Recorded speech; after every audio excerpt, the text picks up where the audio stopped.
the kind of justice system we want to provide for our society. And we think that ultimately a justice system that provides a fair outcome for all individuals is one that individuals are capable of buying into and people can think is a strong one. For that reason, we are going to introduce this policy with a number of conditions. So essentially, any individual who wants to engage in criminal law work is going to have to do so via the state. We believe that individuals are likely to branch into other areas as well, and they will have dual practices where they might be doing other work but will also engage in criminal work. Notice, what we are going to do is essentially break people into tranches. So essentially, if you are an individual who is in the higher tranche, you're an individual with a greater amount of experience. In the lower tranche, you have less experience. We will randomise the lawyer that you will receive when you go to trial. If you are being brought to trial for a more serious crime like murder, for instance, you will get the more experienced tranche, and that's where your lawyer will be picked from. The lower tranche will pick you for smaller petty crimes, where the outcome of that crime is less likely to be as serious, because you also think those individuals have more experience of dealing with those kind of things. Okay. Notice what we'll also do is we'll pay these individuals an average in relation to their tranche. So if you're an individual who has a large amount of experience, we'll pay you towards what the average for a lawyer across any kind of work in that higher tranche would be. Similarly for the second tranche. So if you're a lawyer who has 15, 20 years experience, we'll give you the average of what a lawyer of 15, 20 years would receive for any kind of case, and the same for tranche number 2. 2 points though. Yeah, just to make sure I'm still going to be able to represent myself if I wish. I mean, you can, but to be honest, like, people who do that tend to have very, very bad outcomes themselves, so I presume you won't. Okay, criminality and equality of arms are the 2 points we're going to bring to you. Firstly, criminality. Why is it the case that we're bringing this in as regards criminal cases but not others? The important line that criminality distinguishes between is one that says that you are an individual who has transgressed against the most serious rules in society. Indeed, the notion of criminality is one we created only to make that distinction between the kind of actions that you're making. It carries a much stronger message at the point to which you are an individual who has been prosecuted of this kind of crime on 2 different levels. So firstly, it sends a very strong statement about the kind of individual you are and the kind of action that you took. So the possibility for you as an individual to have been prosecuted on a basis is to literally for the state to have said, and all of society to say, which is why the state takes these actions for individuals, is because it is saying that you literally have transgressed against the most serious rules in our society and you've engaged in immoral action.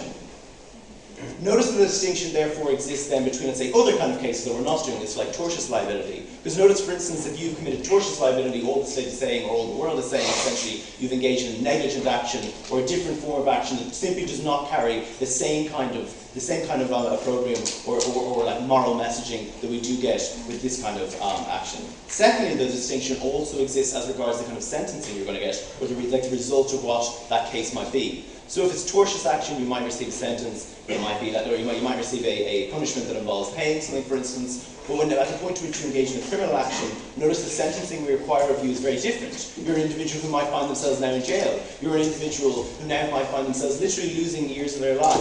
Why is this important?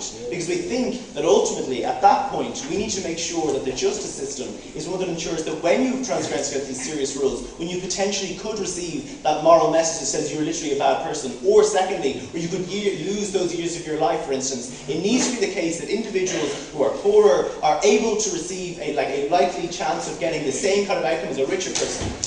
And similarly, if you're a richer individual, you cannot use your wealth to ensure, to avoid the sentencing, both in the sense of the moral opprobrium of what you did, but secondly, the chance of losing years of your life or having something that just gone against you. No, thank you. So while we think that wealth can be used to advantage yourself in certain ways, like for instance buying schooling or other things, we don't believe that follows for the most serious rules upon which you literally make the contract with the state in which you're living. There's a serious distinction between advantaging yourself in some ways and advantaging yourself so as to avoid criminality or to avoid the very rules that we set up the existence of the state on. We think there's a serious distinction between those 2 things. But let's talk about equality of arms. Because the problem that essentially occurs now is that individuals walk into courtrooms in which, if you're a poor individual, what happens is you are likely to find a state prosecutor and you with a less able barrister or lawyer that you've employed, or one provided by the state, who often, because they're not randomized, tend to be less well paid. Notice, the problem that then happens is, the distinction is, when you're a richer individual, you often find whole teams of well-paid, well-experienced lawyers who are capable of frustrating the justice system in a very serious way. On exactly this. No. That is a problem because we think that those individuals then what is created is a narrative and understanding that the richest are both seen to be capable of frustrating the justice system and avoiding the most serious crimes in it. We think that's a problem. No, thank you. Give me 15 seconds. Notice that the problem with that is that it creates a narrative whereby the less well-off in society see a justice system less willing to engage with them and less willing to actually give them a possibility of an outcome that is fair for them. That means they don't report things as much, they don't engage with the system as much. We think that's a direct problem for when we try and actually prosecute crimes for those individuals. No, thank you. But no, it notices not only just in relation to this, to the notion that they're receiving less fairness, it is also the case that those individuals literally, richer individuals literally get better outcomes. Empirically they receive better outcomes because they're able to use they're able to use their wealth and leverage that in a manner that ensures that they can get the kind of defence lawyers and individuals that can ensure that they don't get to have the higher sentencing that they probably deserve. I'll take closing. So some people perceive the justice system as less fair because we do not have a capital punishment. If people wouldn't perceive it as a better, would you introduce it? No, because I mean the balancing between like certain different harms and providing a more fair justice system is different to the point at which your balance if this whole society believes that murdering or that literally murdering people as a result of a crime is a more fair one, it's a different balancing act that you're playing with the loss of a life versus the ability to make the justice system to be perceived to be more fair. The reason why this is so important is because ultimately, as I told you at the beginning, the notion of a justice system being a fair one is literally where it derives its legitimacy from. So I, as an individual, am unable, for instance, to buy into that system at the point at which I perceive it to be unfair, at the point at which I recognise that I, as a less well-off individual, am less able to provide myself with the arms or the means to fight back against cases and receive actually different sentencings. But notice what's very important, that there's an intersection between the kind of people who are poor. We need to recognise the kind of people who are poor tend to be minorities or individuals who have served, who have worked within the state and have been frustrated by the state or have been abused by capital structures to ensure that they don't have that same ability to access the capital with which they could in fact represent themselves. So at that point we think that we have a specific duty to them to ensure this judicial system is one that can actually represent them and ensure they get the outcomes they deserve. We urge you to propose.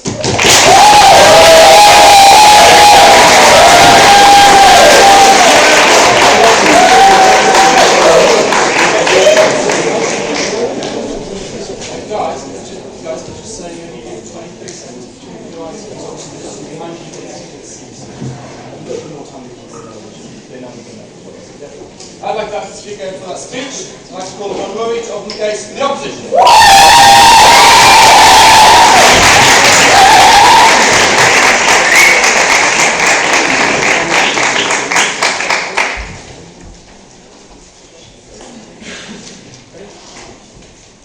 It is sad but unfortunate fact that the vast majority of crimes are committed by groups which are historically disenfranchised, are committed by groups who do not trust the state. Precisely, therefore, the people who are most likely to use these state-mandated, therefore not perceived to be independent defence lawyers are those who most have that historical grievance against the state. I'm going to do two things in this speech. Firstly, I'm going to explain what happens inside the courtroom, why you get less justice for those groups. Secondly, what happens outside that courtroom, and why you alienate a very large number of people from that system. 3 points of rebuttal. Firstly, what is this debate about? It is not about access to basic access to justice. Why?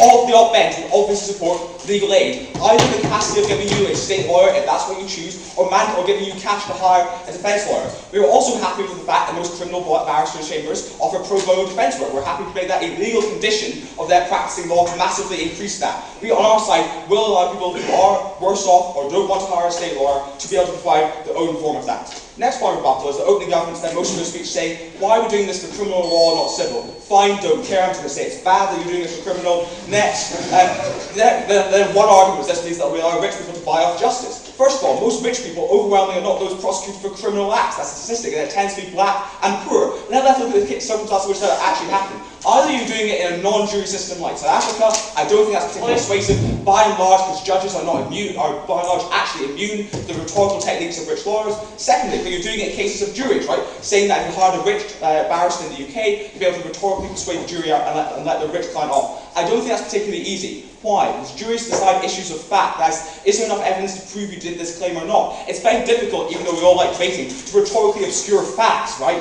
So that means that there's quite a high bar you have to overcome. The next claim, but critically, it's not rich v poor. It's not rich people prosecuting poor people. It's the state prosecuting poor people. That's the relevant comparison in this debate. They then fell back on narratives like everyone else.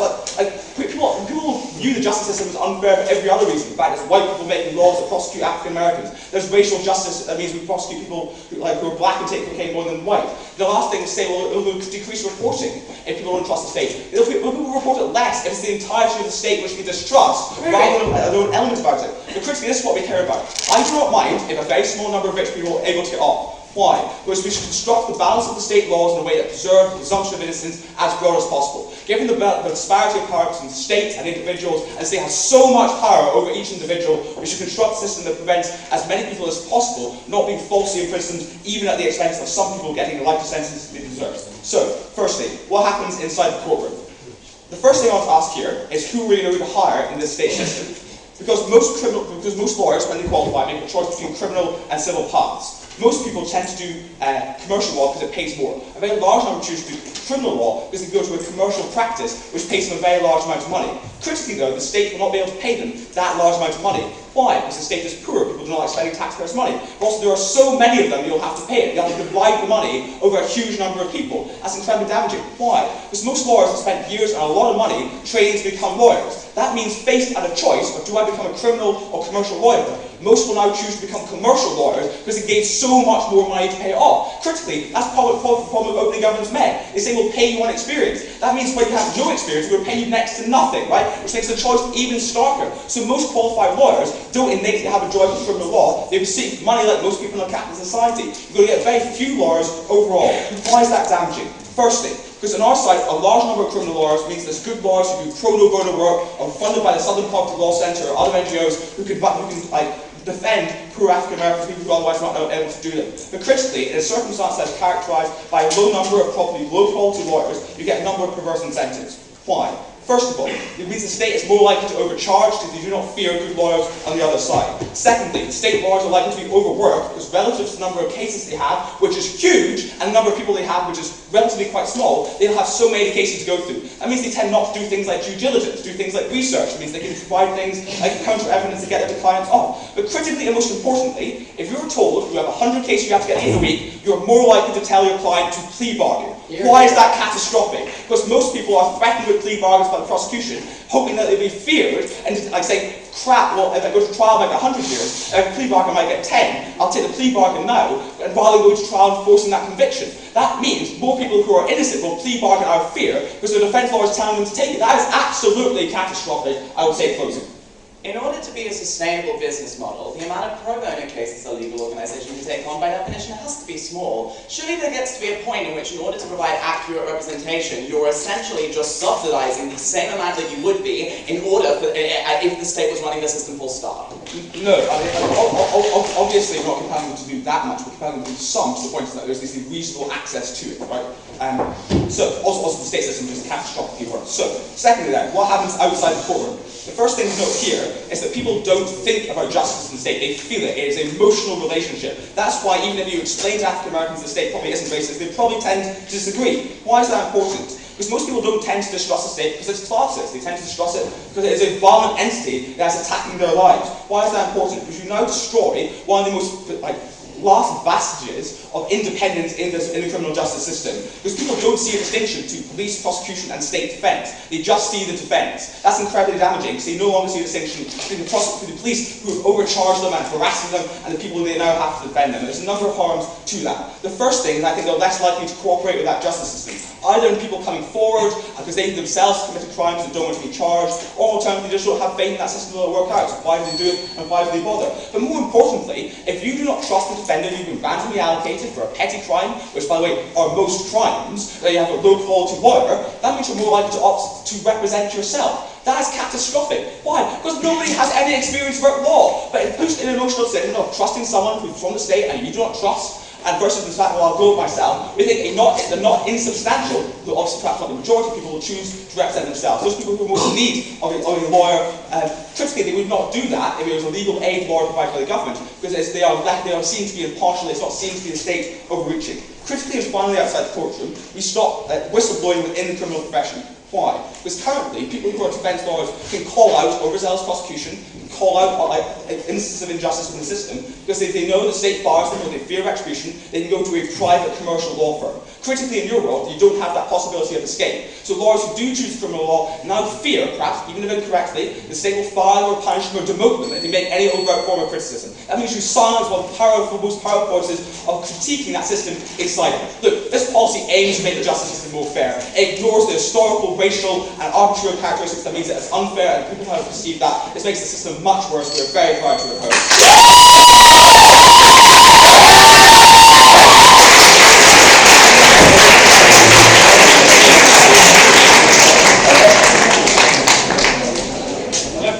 Last speech. Let's just quiet down, please. Now, I'd just like to let the speak last speech and call upon Fiona to adjudicate the government.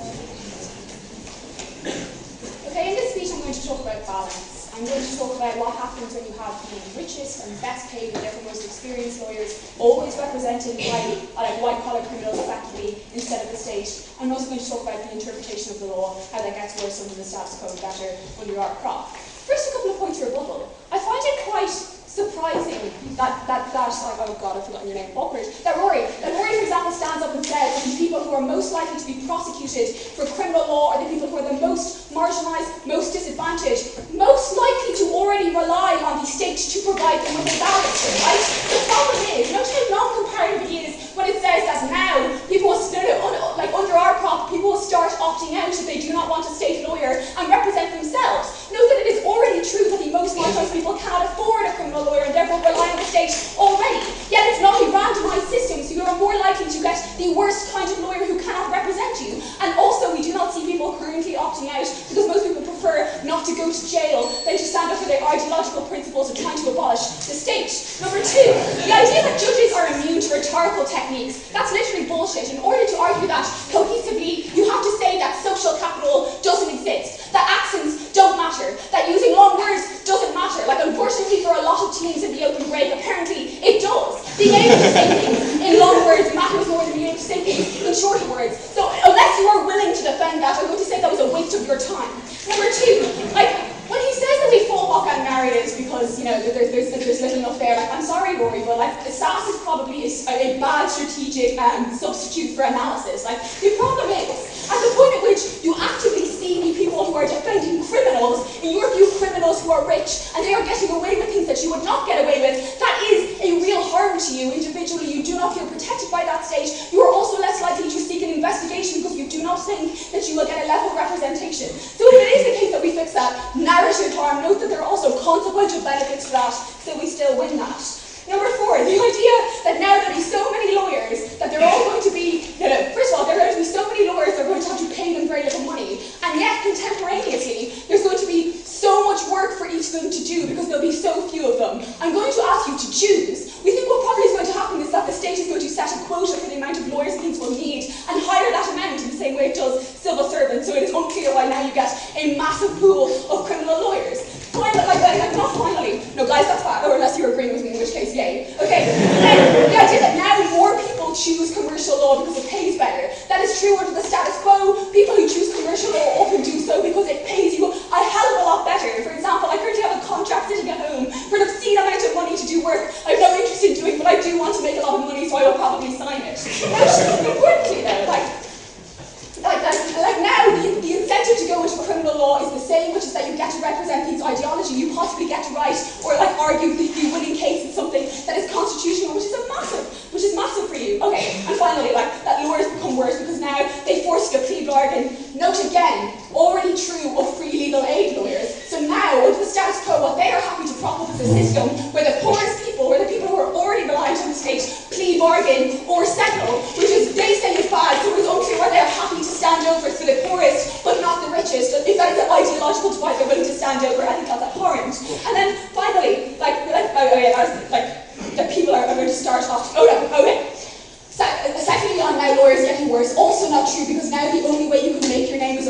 by winning cases, which means you have every reason to do due diligence, for example. You have every reason to ensure that you represent your client to the best possible ability that you can, because then possibly the state won't fire you and you wouldn't have a job anymore. Okay, let's talk about the state representing us. Note when the state prosecutes you for a crime, it does so not in the name of the victim, it does so in the name of the state that it represents. That is why you are prosecuted by the CPU or the DPP in Ireland, for example. You are not prosecuted, for example, by me if you assault me. Why is that important?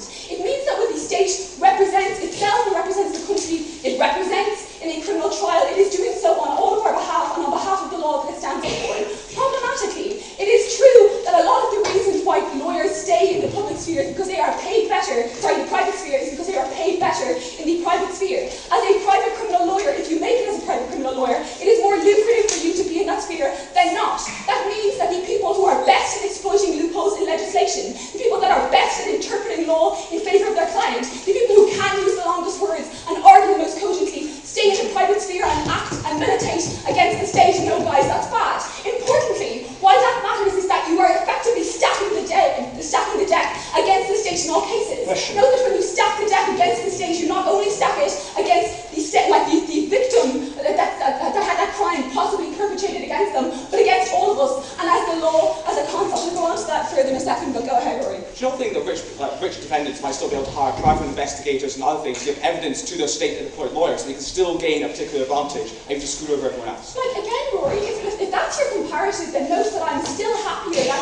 if that is true, and they get that advantage, I'm still happier that now people who cannot pay for any kind of rich criminal lawyer who is good will still have the ability to get a better lawyer. So if that's comparative, note that we are still winning on that. I think it probably is true that you will buy a legal team and maybe have them behind the scenes, but note that even if that does happen, you still have people being able to access better lawyers on our side of the house, and that's those are the people you said you cared about. Now, why the law gets worse, right? Note that criminal law, and especially criminal law, is written in very vague terms. That's because crime is so individualised. You cannot legislate for every possible outcome. You cannot legislate for every possible crime. That means you have to leave a lot of discretion towards the individual judge. You have to leave a lot of discretion to the jury. Importantly, that means that those facts have to be filled in by opposing lawyers, by defending lawyers, by the jury themselves. When you always have lawyers on one side, for example, defending rich criminals, who are able to fill in that law in the way that best suits their client, it means that you ultimately get law that is better suited to getting criminals out of jail than you do get law that is better suited to protecting victims. I think that's problematic. As the state is the actor in this debate, we think it should not create law that specifically benefits people who it should be putting into jail. It should not let that system continue to happen. Note also, I was going to do a bit about how barristers tend to be men and tend to be awful, but ultimately, if it is the case that instead of being now beholden to a system of patronage, as is the case in chambers, or as is the case when you just have individual barristers looking out for other individual barristers, now you have the state employing everyone, which makes it more likely that you will take on, for example, women or people from marginalised communities, because the state has better oversight mechanisms for that, whereas we can't do that in the private sphere. Look, at the lowest level, this is already the status quo because the poorest people already rely on the state. We randomise it, we make it more likely that you get a better lawyer, and we defeat that imbalance. We're incredibly happy to propose.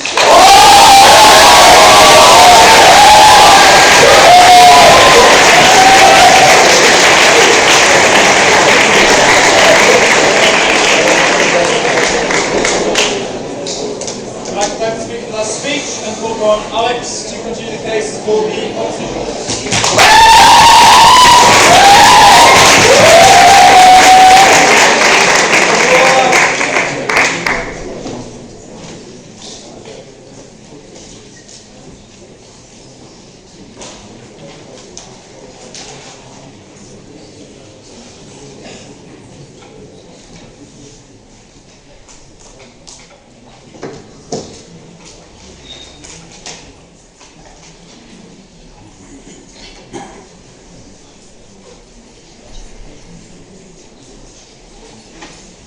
Some points of rebuttal before going into the arguments we've heard from Rory and developing them further, bringing you new analysis as to exactly why the principle of justice is being violated here.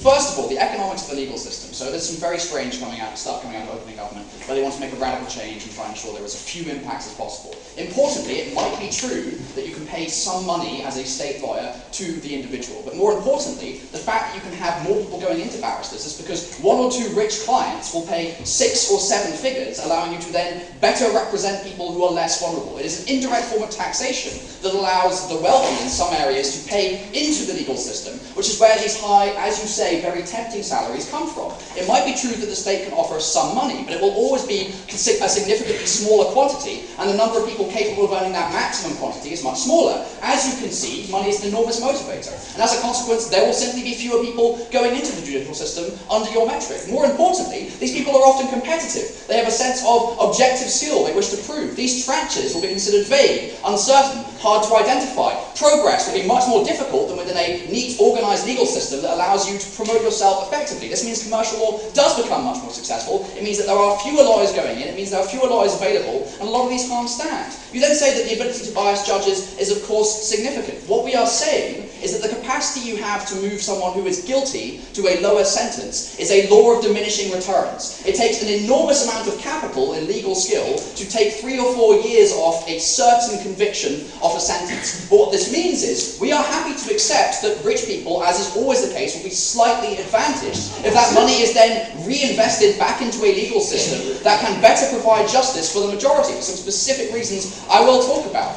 Finally, what is this debate? And this is the most important part that they do not understand. We are happy, all of us in opposition, I've checked, are happy to say that we are totally fine with legal aid, we are totally fine with some states where this might apply, developing a provision for the defendant. It is giving them money to then give to a private defender. That is a fundamental principle difference from having a defender employed by the state. A very interesting and nuanced difference, which is why we are debating it, but one which is incompatible with the claim that this is all about capital, because it's not. It's about justice. It's about a lot more than simply asserting that there will be more or less money available for the poor on either side, because that is true in some examples where this might apply, it is not true in others. So, what are we talking about here? First of all, we think that there is a specific harm that I want to talk about with regards to exactly how individuals will be disadvantaged, vulnerable individuals will be disadvantaged by this proposition. A lot of this comes from the fact that they allocate these judges, these lawyers, to the defendants. This is enormously pernicious because, for one, statistically, these lawyers are more likely to be advantaged. They are more likely to be white, they are in some instances more likely to be white male, and I would say it is unclear to me why the state is so perfect at overcoming these discriminatory elements as they assert. We think it is equally probable that there will be women or men in law on both sides. But more importantly, why is this so pernicious in places like South Africa, in places like America, in places like Europe, where you have specific problems? You have a high probability of a black defendant being assigned a disinterested white lawyer who goes into that case relatively convinced that he probably did it. Like, he's probably just another one of these minorities who I am funneling through a racist system. Because the unfortunate reality is, lawyers don't match liberal norms within society. If anything, they tend towards conservative norms for a number of unpleasant reasons with regards to how these processes select. The consequence of this is, if you simply assign lawyers, there is a high probability that someone from a marginalised group will have someone come and represent them who has little empathy, little understanding. And the fact that under the status quo they can find someone who has a specific capacity to care about their case, to care about the suffering they have gone through, and translate that to a jury or to a judge is an enormous weapon against the disparity of state power that we are trying to prevent. I will take closing. The average American public defendant would need a year and a half under the status quo to get through their current year's worth of work. How do you think that system might change, given that it's completely failing the vast majority? Well, for one, Rory told you why we think that would get worse, because you have fewer lawyers, and as a consequence, a higher caseload, which leads to all the particular incentives he gave you. So insofar as there might be fewer lawyers to deal with these cases, that becomes completely more pernicious to the point at which there are fewer people becoming lawyers. But more specifically, these are the harms we're talking about. You should have a right, as a defendant, to pick someone who you feel understands the grounds upon which you wish to build your case. It is a legitimate claim for a defendant to say that I wish to be represented by a black lawyer, or by at least a lawyer whose caseload demonstrates to me that he does not have a racial bias against me specifically. And consequently, this allows you to begin to mould a defence against an oppressive state who perpetuates the very norms that have been likely to ensure you are in that courtroom in the first place, because you're facing 6 years for 2 grams of marijuana possession, because there is a ludicrous judicial system marginalising you specifically. You are stripping away the power that vulnerable communities have to select individuals who are capable of advantaging them in an already disadvantaged society. And even if we do accept your money discussion, we think in many ways this is worse than capital, because you have complete ambivalence on your side when you face an oppressive state.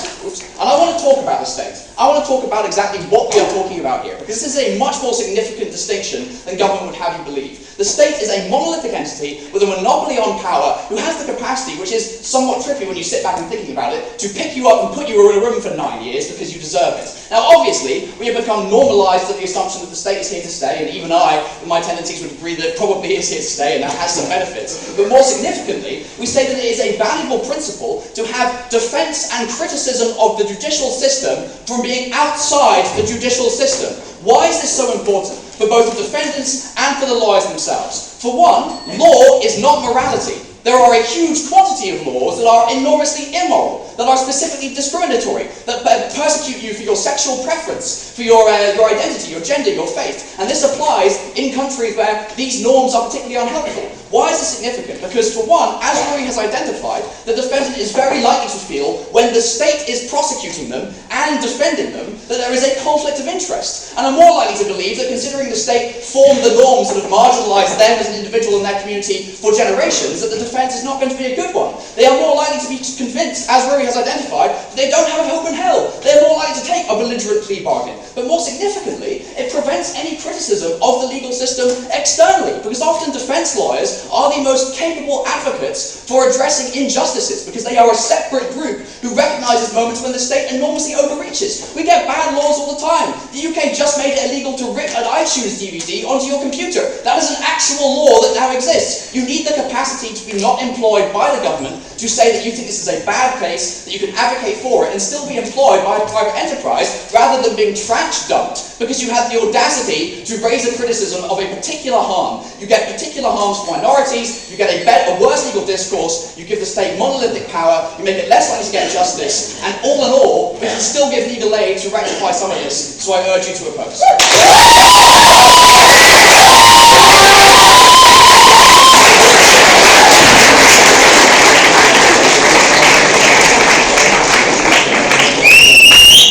I'd like to thank the speaker for that speech, and I'd like to call upon the page to extend the case to the government.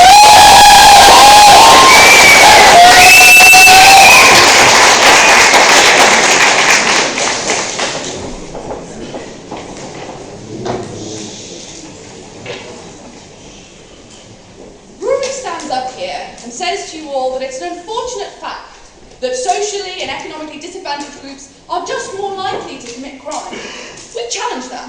We say they're more likely to be convicted of crime, and to the extent this is a narrative, is demonstrative of the fact that there is inadequate provision within the justice system currently.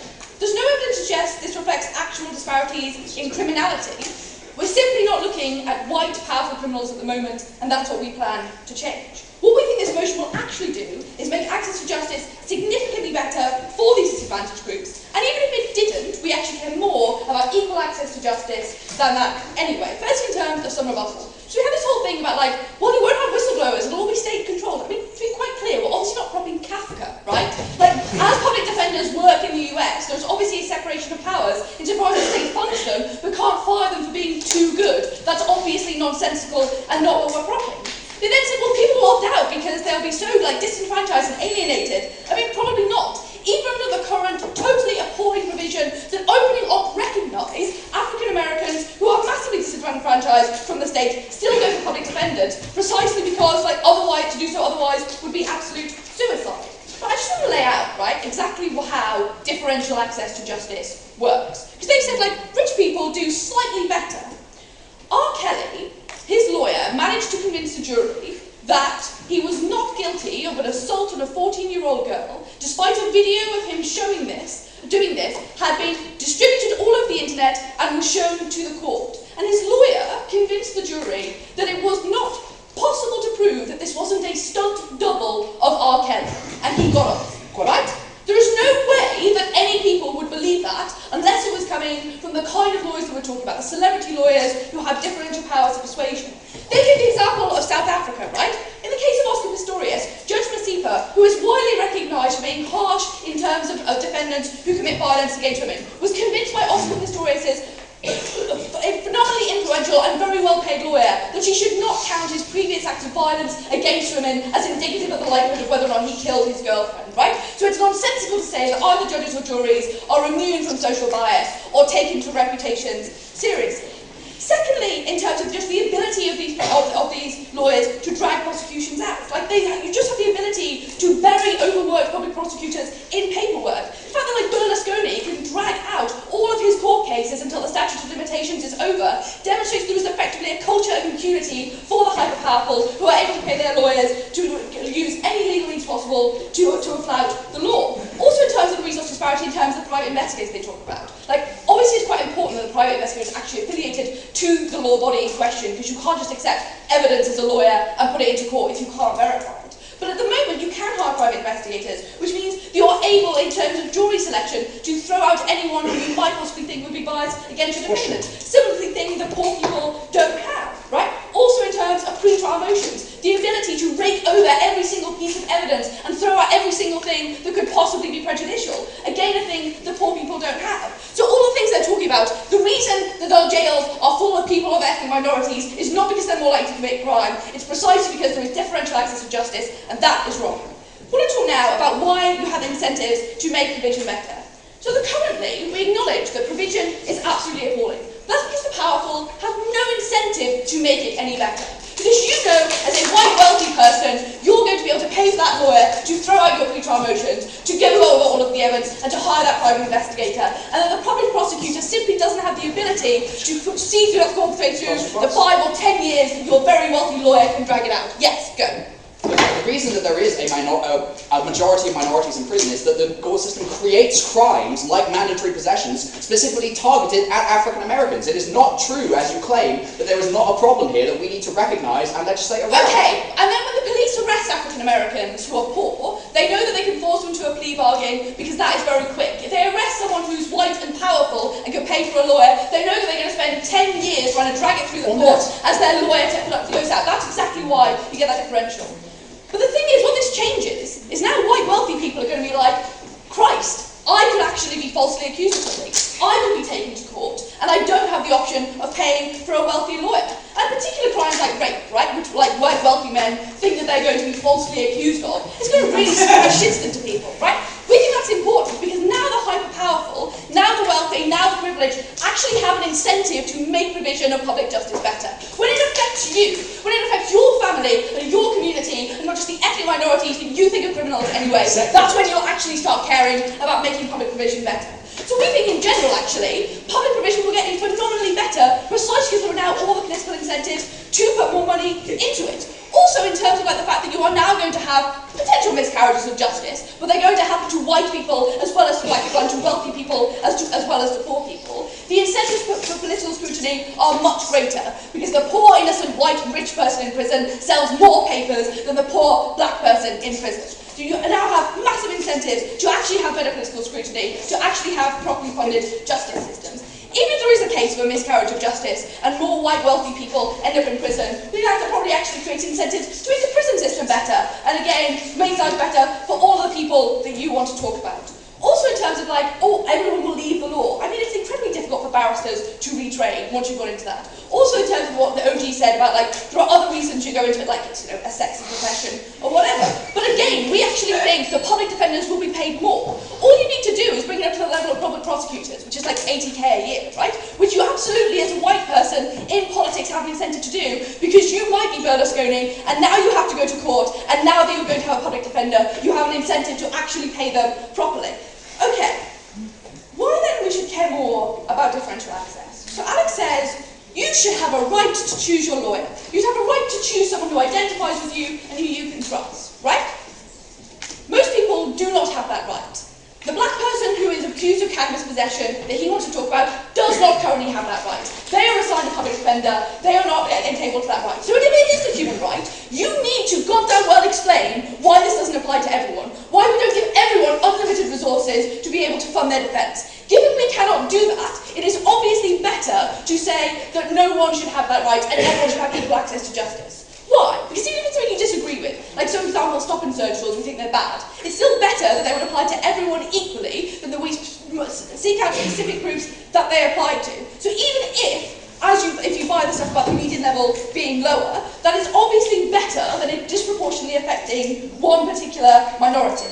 Obviously this isn't a perfect right, because otherwise we would provide it to everyone. You need to explain why which white people get this right and the rest of people don't. Very proud.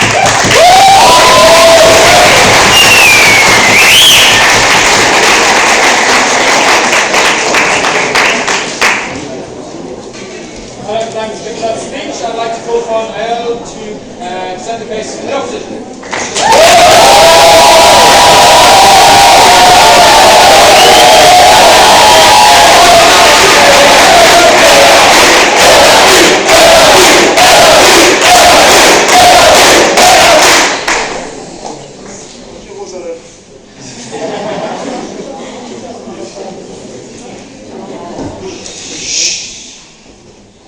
Chairman, 3 points in my speech. First of all, setting precedents and how this improves the entire legal system. Second of all, the person's right to defend himself. Third of all, why the comparative, why we would rather have more people, guilty people walking free than more innocent people being in jail. Before that, a few points of rebuttal. Starting with what is not in this debate.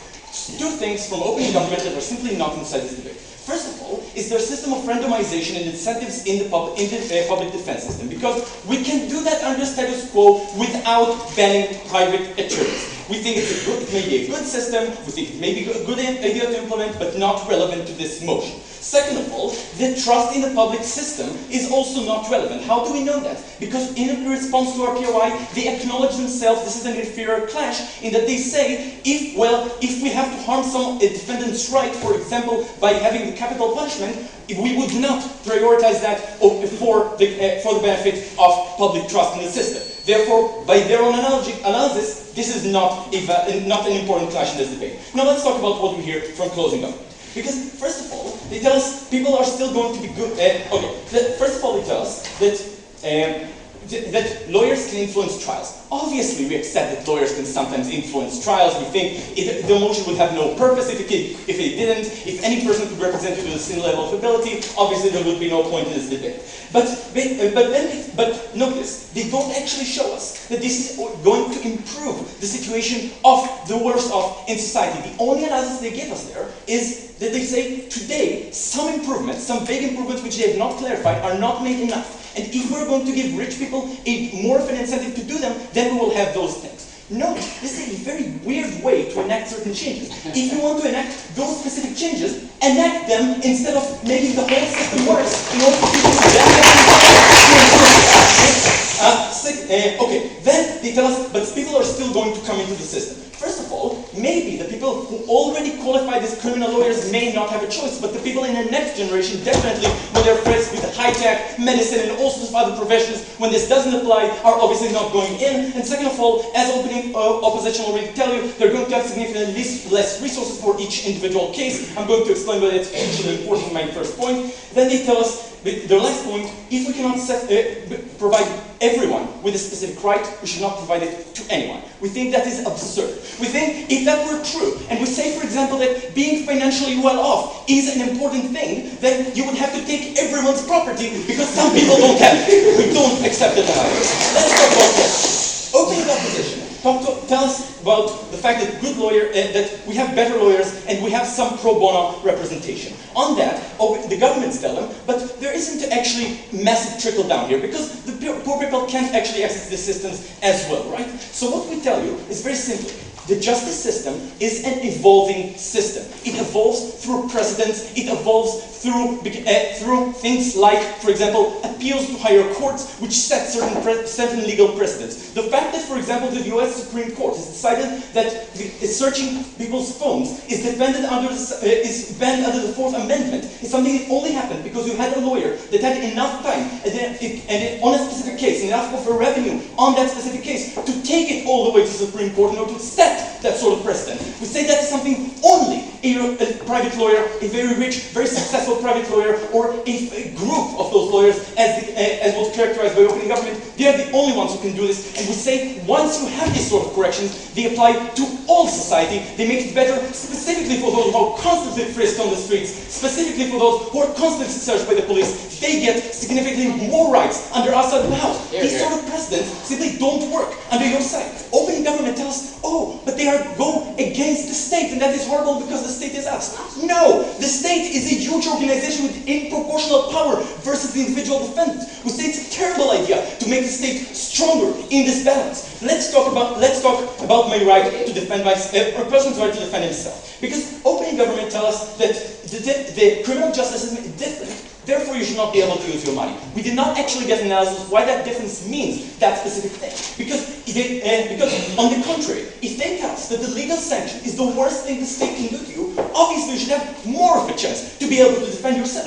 We say that they brush away our POI, in which we ask them, can a person defend himself? They say, well, he won't choose to. But the fact is, he can and has the right to. Why is that? Because basically, we say every person has his due, he should have his time in court, he should have his ability to present his position to the best way possible. Because he's not proficient in the legal language, we allow him lawyers which are the extension of himself. How do we know this? Because they are supposed to take care specifically of his interests. They are supposed to do this in a way that's most suitable to that person. We say that this is the reason why they have privileges, for example, where they can't reveal his secrets. They have certain rights that apply to them. Now we say, obviously, I have the right to choose which lawyer I perceive as the best extension of myself, specifically when I'm under such a major threat, specifically when the state is actually threatening me. Before I go on, opening. Okay, we can see that that's all that's valid, but the reason why you still get precedents and so on in terms of marijuana usage is because the only way to climb the ladder now as a lawyer is to win all of the cases you are given. That's why all of that is still happening. Thank you. Basically,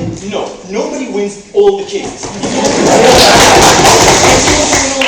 You'll have to drop significantly many other cases, which is against every sort of incentive that you have. Let's talk about the win. Because no, under their side of the house, we accept it under status quo, some rich people, and maybe some middle class people as well, because hiring a private lawyer is not only to the richer class, but some people who are guilty do walk out free. On the other hand, under their side of the house, we get significantly less good lawyers. Therefore, we have more people who are actually innocent getting in jail. What we need to do is to make the comparative of which scenario is worse. Why is it worse when when innocent people go to jail than it is for guilty people to walk free? First of all, we say the severity of the sanction. Because we take years of a person's life, this is the strongest sanction a state can enact against someone, then we want the balance to be on the side of letting that person free. Specifically because most crime, even if we let out a criminal, most crime is not recurring, most crime does not actually cost people's lives or living. Specifically, they say that most of it is petty crime. So this is the first issue. Second issue is we have so much strong tendencies towards the government side today because we have, for example, the police who are a private interrogation office working for the state in order to convict you. You have the perception of the judges themselves as defending society. For all these things, we say the balance should sit on the other side, meaning you better lawyers and more chance of guilty people walking free than the other case. For all these reasons, we are proud to oppose.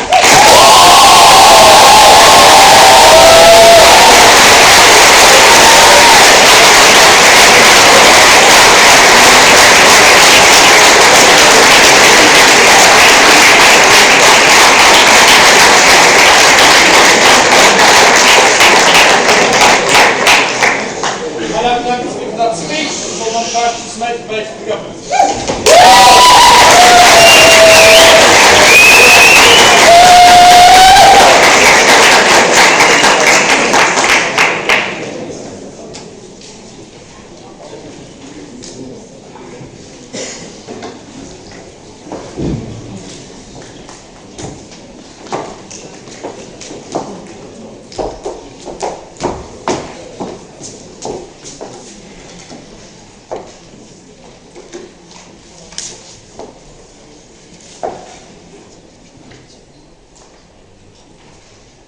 In many ways, we agree with the diagnosis of side opposition. In 2013, in the United States, 97% of cases in which the defendant went to prison without an outright acceptance of all charges were plea bargains. These were, in the vast majority of cases, young, poor black men who probably didn't commit the crime that they did, but were forced by a public defense lawyer to accept that they did for the hope of a reduced prison sentence because the lawyer just didn't have the time and resources to help them. If you do not think that that is an outright infringement of every individual's right to justice, then you are clearly wrong and probably a bit racist. Then the question is, how do we solve that problem? Now, the only response we got in closing opposition to Kate's speech was, well, you're being very vague. Some specifics. We want to double the salaries of public defenders who currently earn significantly less than public prosecutors. Why? Because the public thinks that we need to be tough on crime, so are having to give money there, but don't think the defendants are worth it. Notice what's coming out here. Some kind of need for structural analysis of power and incentives within society and a genuine defense of public goods, because when you make everyone reliant on it, then that creates all the types of political pressures to keep the system intact, to ensure that adequate funds are given, and to make sure that people are left behind. Because we think that that is more important than any consideration in the debate. We think the closing government won, and I didn't have to unzip my dress this time. Just a quick piece of rebuttal before I move on to my substantive, which is firstly going to talk about improving representation and having an adequate provision of justice across the board, and then secondly, some stuff about rich people getting off and principles of justice, getting off crimes, that is. Extraneous rebuttal about precedent. So this is the argument about constitutional stuff. Okay, first of all, we do not think that you necessarily need the best and brightest lawyer to win a case on precedent. Notice what we see in these cases is an overwhelming amount of NGO support and legal expertise that go into support a criminal prosecution. That means that even if you have a face to a criminal case, the chances are this person is going to be buttressed by all types of by all sorts of support, which means that that impact is fairly low. Also, I think it was not responsive to the stuff that we heard about expertise and tranching that we heard in opening government. The chances are, if it's a very high-profile case, if it's a case that's going to be very significant, you're going to get, I don't know, tranche number 3, or maybe tranche number 4, maybe there'll be a whole new tranche for these types of cases of lawyers. We don't think that that is necessarily a part of the debate, and that could easily be met out within the model, so we think that that was largely not a key issue. No, thanks. On improving the quality of legal access, we talked to you about the mass overburdening. Opening opposition want to say that this is not an issue of the debate. Straight off the bat, what did they say? Well, we're happy to give people legal aid. If you give people legal aid, you do not get more money than the cost of a public defendant. That means they go to a private defendant who's also very low paid and likely to be not very good. It's not a very good option. You can't give people enough legal aid to get them access to the very best lawyers in the world. That would clearly be an unsustainable policy. But insofar as you're happy to throw money at the problem, we say throw money at the problem, but do so in a system that provides adequate access rather than showers it onto specific individuals so that nobody's left behind. Okay, then they're like, pro bono work is great because, first of all, the amount of work that this involves is just tiny. Given that you've already told us how vast the number of criminal cases brought against the poor is compared to the rich. Just numerically, that's not going to work out because you'd literally have to people doing like, I don't know, 50 cases for the poor and then 1 for the rich. And the idea that it's fine because you get so much money from the rich that you can afford to do that. No, because of the opportunity cost involved, right? All the time you spend adequately in investigating the cases of poor people is time that you forego in huge amounts of money. So that's clearly not an adequate response. Hence why the situation is so bad at the moment, which I think I fairly adequately demonstrated. No thanks. Okay, why do we say that the representation improves more generally across the board for all people involved? Notice we get accused that this is vague. Why don't we just make it? It is a standard case in political theory that the importance of requiring all people to have access to an institution, whether rich or poor, is because it maintains a decent quality of provision across the board. We say that even if we have in a piecemeal way the policies enacted by us, there would always be political pressure to force it down, exactly because you never have the sustained types of incentives needed to create the system adequate, fair, and for all. What were these things we talked about? One, rich people feel trials, even if that's whether they're being falsely accused. But notice there's some really powerful people in the media, in the political world, in the business world. These people often just commit a lot of crimes. Like, they don't talk about it, but they often do it, like tax fraud, like dodgy murders, drug deals. They all do that type of thing. And these people are opinion setters, so they have a lot of sway within society, and it's very important to get them on board rather than let them, have their own private lawyers. No thanks. We also think that we also told you about how there's a substitution effect. The point is that not all criminal lawyers will leave, and so there's some type of redistribution, not least because they can't retrain, as Kate pointed out. But people going into the industry, they'll get 80,000 euros a year or whatever. It's like a decent wage. So if you're going in and you're not already committed to a high wage, we say that lots of people, or at least some people, do it out of a sense a public service. We also told you about the political scrutiny and wanting to avoid high-profile instances where there's poor representation. This just means that everyone will be examining the quality of representation. All the opening opposition response to this is like, well, if the system's overburdened and more people have to use it, then that's clearly worse. Only if you think there is a fixed number of resources. We said that this policy necessitates a huge transfer of resources for political reasons. That was our case, and on that basis we won, because then we're giving a decent quality of justice to the most worst of in society. We think that's fundamentally more important. Opening. Your extension intends to force the privileged to influence justice to their advantage. You fail to recognise their advantage remains enshrined by race and class, and allowing minorities NGOs and charities. To a degree, to a degree, it makes us maintain from race and class. I'm not going to lie, if you had a really bad, overstretched lawyer who was dealing with 15 cases at a time, probably the fact that you're white is not enough to get you the exact sentence that you want. Still a pretty big incentive, it sounds like to me. Okay, so yeah, the response then we get like this idea of like black people won't trust the system, so they'll want to choose their own lawyer. Already proven that they're heavily reliant on the system at the moment. So other stuff that we heard about why this was a good thing. So we heard it as a good thing because we need to have individuals who aren't employed by the state to comment on the law.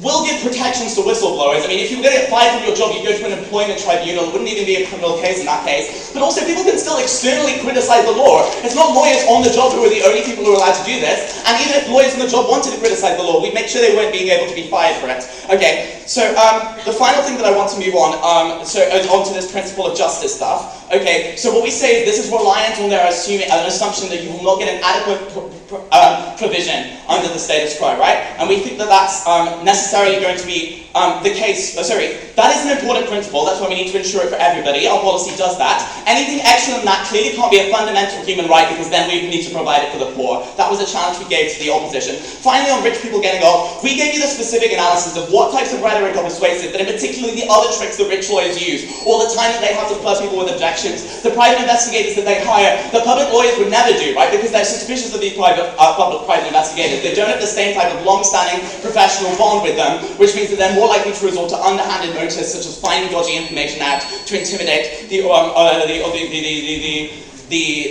other side. On that basis, we prove that we give finally a decent enough standard for everybody under the system, and we create the appropriate political incentives, because that stops a mass violation of justice. The most important consideration in this debate. We beg to propose.